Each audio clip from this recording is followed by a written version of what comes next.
નમસ્કાર મિત્રો, કેમ છો તમે? આજની પોસ્ટમાં હું તમને ધ્યાન અથવા મેડિટેશનને લગતી બે ખાસ ટીપ તમારી સાથે શેર કરીશ, જે તમને એકદમ જ ફાયદેમંદ થશે અને તમારા મનમાં ઘણી સ્પષ્ટતા લાવશે અને તમારું જે ધ્યાન કરવાની પ્રક્રિયા છે અને તમારી જે સુખાકારી છે એમાં તમને ઘણું મદદગારરૂપ થશે. સૌથી પહેલી વસ્તુ કે ધ્યાન જે છે એ મૌન ન હોય.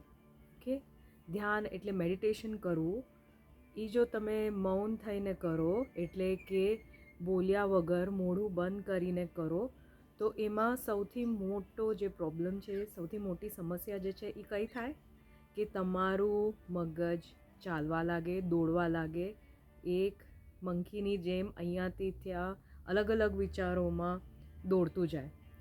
એ જ સૌથી મુખ્ય કારણ છે જેનાથી લોકોને લાંબા ગાળા સુધીનો ફાયદો નથી આપી શકતો. કેમ કે શું થાય કે જે રીતે આપણું આ માનવ શરીર સર્જાયેલું છે, એની જે ટેકનોલોજી છે એ પ્રમાણે ડિઝાઇન કરેલી છે કે જો આપણે બોલવાનું ચાલુ રાખીએ તો આપણું મન બંધ રહે, અને જો આપણે બોલવાનું બંધ કરી દઈએ, આપણે મૌન થઈ જઈએ, તો આપણા વિચારો ચાલવા લાગે, આપણું મગજ ચાલવા લાગે અને મન દોડવા લાગે. બરાબર?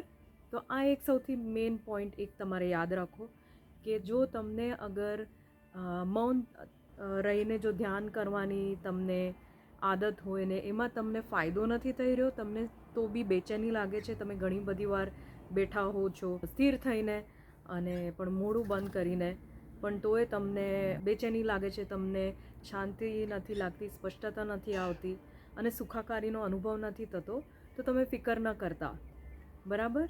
તમે આ વસ્તુ જાણીને તમને ઘણો ખુલાસો મળશે, સ્પષ્ટતા મળશે અને તમને ખબર પડશે કે જો ધ્યાન કરવાની કે મેડિટેશનમાં પ્રોબ્લેમ છે, મેડિટેશન જે શબ્દ છે અને જે ક્રિયાઓ છે એમાં પ્રોબ્લેમ નથી, પણ જે રીતે થઈ રહ્યું છે એમાં પ્રોબ્લેમ છે. તો સૌથી પહેલી એક પોઈન્ટ કે ધ્યાન જે છે એ એકચ્યુઅલમાં એકદમ સક્રિય એક્ટિવ એક્સરસાઇઝ છે. ઓકે, અને જે બધા કરી શકે, સરળ છે અને જે કરવાથી જે રિયલ મેડિટેશન જે છે, રિયલ યોગ જે છે એ કરવાથી માણસને સાચી સુખાકારીની અનુભવ થાય છે અને તે મૌન રહીને એ પ્રાપ્ત નથી થતું.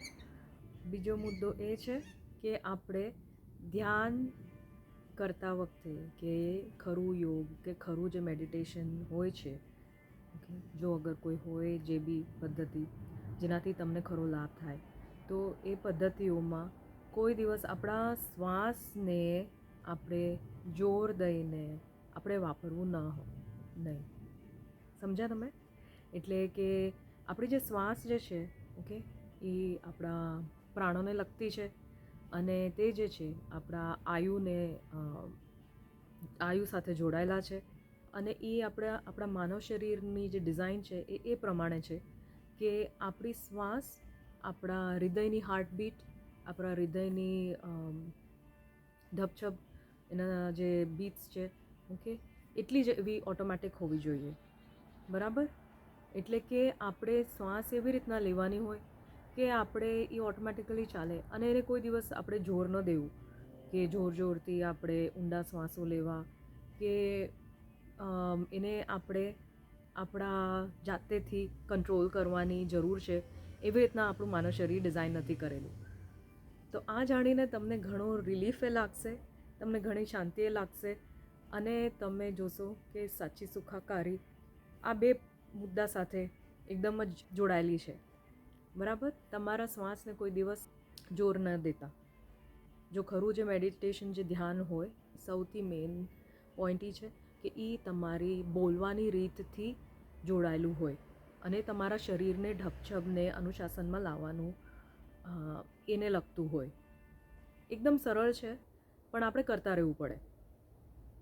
એ જે ખરું જે ધ્યાન ને ખરું જે મેડિટેશન હોય એ કોઈ દિવસ મૌન રહેવાથી અથવા આપણા શ્વાસને કંટ્રોલ જાતેથી અલગથી કંટ્રોલ કરવાની આપણે ટ્રાય કરીએ એવું ન હોય.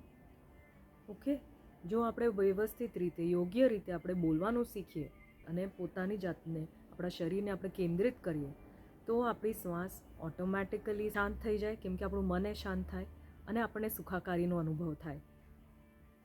બરાબર? એટલે તમે આ પોઈન્ટ જરૂર નોટ કરજો. અને જો તમને આ પોસ્ટ પસંદ આવી હોય તો નક્કી લાઈક કરજો, શેર કરજો અને સબસ્ક્રાઈબ જરૂર કરજો.